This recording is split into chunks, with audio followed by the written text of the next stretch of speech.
Hi, I'm Robert Ashford, and I'm going to talk about using optimization to solve the redistricting problem. The United States Census Bureau conducts a full census of all states in the Union every 10 years. The last was in 2020. When the data collected is collated, checked, and released, it must, by law, be used to redistrict every state for the election of representatives to the US Congress and the individual Senates and Houses of Representatives of that state.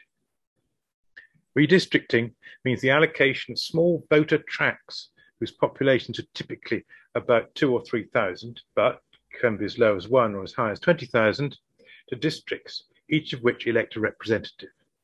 For example, Michigan has around 3,000 voter tracts, each of which must be allocated to one of 13 congressional districts. Typically, there are about 16 voter tracts in each county. Counties are a strictly larger unit of aggregation than voter tracts, which are not split across counties.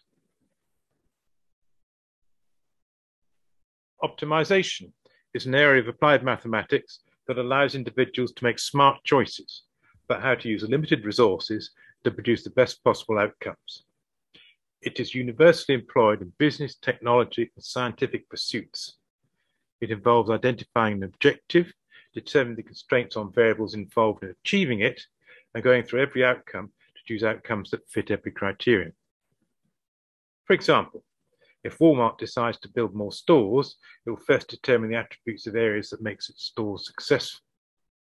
At this point, it will run an optimization program maximizing those attributes across all possible locations, and the program will produce a list of areas that best meet their criteria.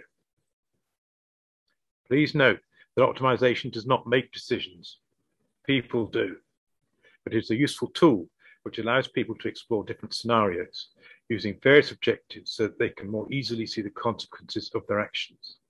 It is efficient, it is inexpensive, and because it has no hidden agenda, it is seen as fair. The current congressional districts in Michigan look like this.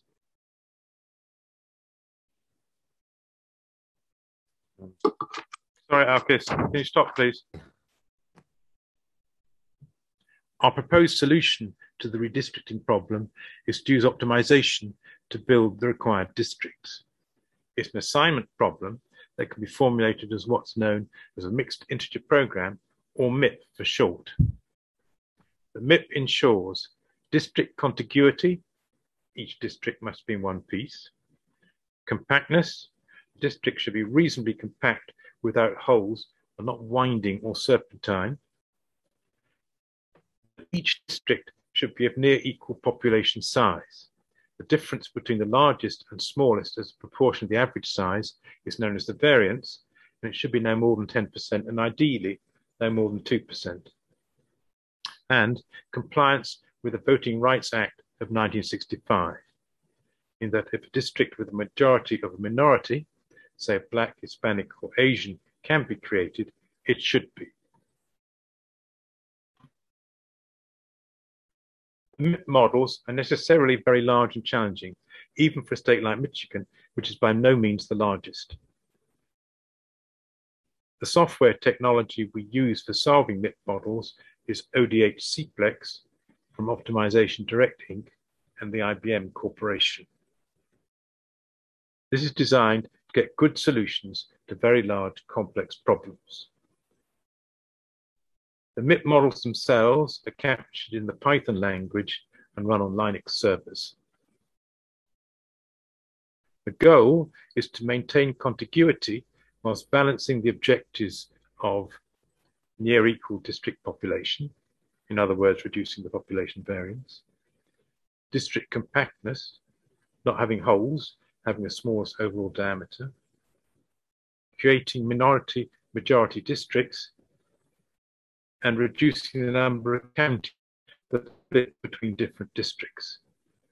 We can also aim to keep any other association of common interest in the same district. The first example we'll look at is that of finding congressional districts in Michigan.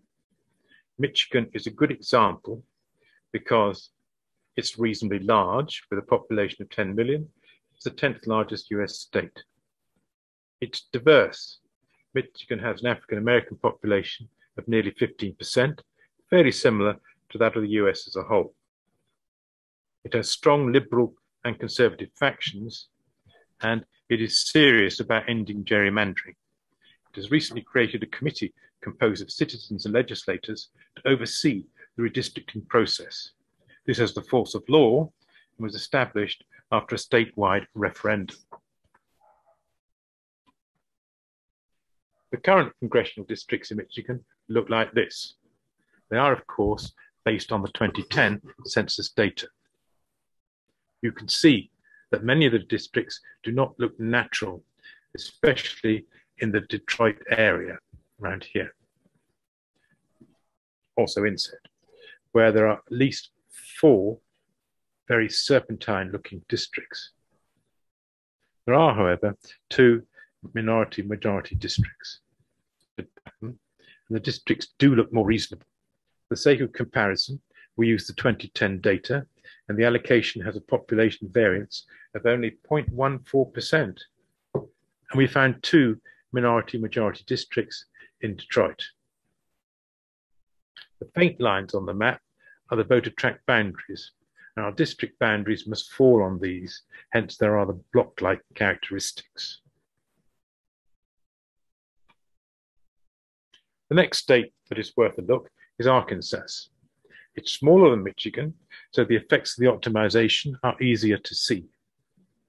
There have been significant demographic changes in the last 10 years, with migration from the rural areas to the cities.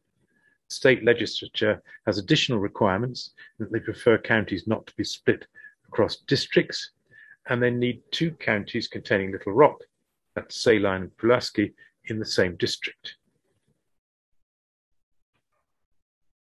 Here is the current congressional districting for Arkansas, again using the 2010 census data. It's not bad, but there are 4 split counties, and District 3 in particular does not appear to be very compact.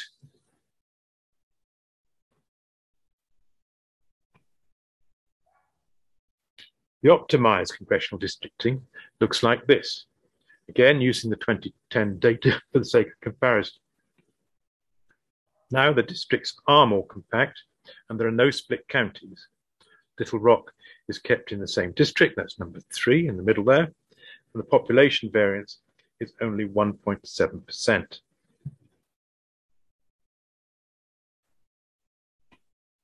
Now let's look at the optimized districts using the up-to-date 2020 data.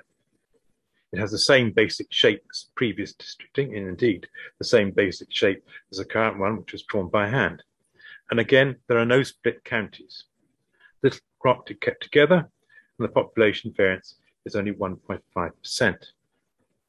But notice how the physical size of the central district number 3 has shrunk as a consequence of proportionally more people now living in cities such as Little Rock and Conway. So going back then to the 2010 data, you can see that District 3 is large in comparison with the 2020 data here.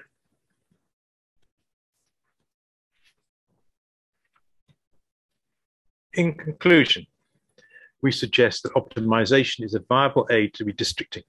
It is politically blind and unpartisan and can generate near equally sized districts with desired characteristics, such as majority-minority, wherever possible, avoiding unnecessary county splits, keeping areas of common interest together, and it's got the flexibility to account for other requirements.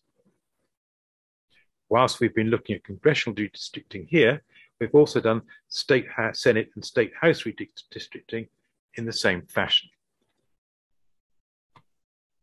Thank you for listening.